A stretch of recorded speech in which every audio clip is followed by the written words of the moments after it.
C'est l'heure du journal de l'Afrique, soyez les bienvenus sur France 24. À la une ce soir, la création de 2 zones d'intérêt militaire au Burkina Faso. Annonce du président de transition, Paul-Henri Damiba. Il a présidé hier un conseil supérieur de défense où des décisions importantes ont été prises. Khalid Oussi vous en dira plus sur ces décisions. Il est avec nous sur ce plateau. Les détails dès le début de ce journal.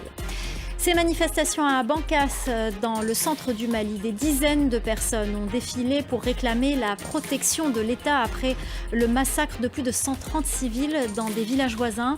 Un massacre attribué à des djihadistes, décryptage dans un instant. Et puis Sadio Mané change de maillot, il va jouer pour le Bayern Munich. L'international sénégalais va signer son contrat et porter les couleurs du grand club allemand. Les réactions à Dakar à la fin de ce journal. Le colonel Paul-Henri Damiba, président de la transition au Burkina Faso, a présidé hier un conseil supérieur de défense où des décisions importantes ont été prises.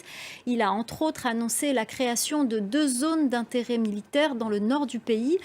Pour plus d'informations, avec nous sur ce plateau, Khalid Oussi. Bonsoir Khalidou. Bonsoir. Je rappelle à nos téléspectateurs que vous étiez notre correspondant au Burkina Faso et que vous avez couvert l'actualité pendant plusieurs années dans le pays. Khalidou, en quoi consistent ces zones d'intérêt militaire ?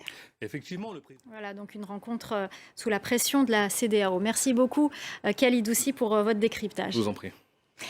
La colère des populations civiles au Mali. Des dizaines de personnes ont manifesté mardi à Bankas, dans le centre du pays, pour réclamer la protection de l'État après le massacre de plus de 130 civils attribués à des djihadistes dans des villages voisins où la recherche de disparus se poursuit encore. Écoutez l'analyse d'Ousmane Diallo, chercheur Afrique de l'Ouest à Amnesty International. Depuis 2016, On reste dans le Sahel, au Niger plus précisément, alors que 4,5 millions de personnes sont en insécurité alimentaire. Le PAM, le Programme alimentaire mondial, est contraint de rationner les réfugiés. Toute la région d'Afrique de l'Ouest et d'Afrique de l'Est est concernée. Pourquoi cette décision ? Les explications d'Harold Girard, notre correspondant à Niamey. Les réfugiés. Le cercueil de Patrice Lumumba a quitté Bruxelles aujourd'hui et va arriver prochainement à Kinshasa au lendemain de la remise par la Belgique d'une relique du corps de l'ancien Premier ministre de la République démocratique du Congo, assassiné en 1961. L'occasion pour les Congolais de Belgique de célébrer une dernière fois leur héros national sur une place bruxelloise qui porte son nom depuis 2018.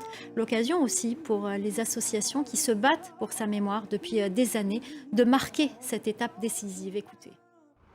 Voilà, propos recueillis par notre correspondante à Bruxelles, Alix Le Bourdon.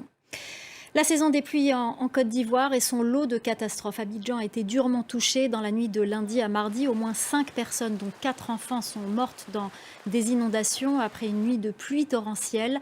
Un bilan des pompiers qui ont été mobilisés dans les nombreux quartiers de la capitale économique ivoirienne. Les précisions de notre correspondant Samuel Bernard. Et avant de fermer ce journal, cette information qui intéresse les fans de football, c'est officiel. Sadio Mané quitte le club anglais de Liverpool pour signer chez les Allemands du Bayern Munich. La star sénégalaise est arrivée ce mercredi matin à Munich pour signer son contrat et passer sa visite médicale. Son transfert estimé à 40 millions d'euros est très bien accueilli au Sénégal. La correspondance d'Eliman Dao. Voilà, et vous pourrez toujours compter sur notre champion Eliman Dao pour vous donner des nouvelles de Sadio Mané. C'est la fin du Journal de l'Afrique. Restez avec nous dans quelques instants, la suite de Paris Direct.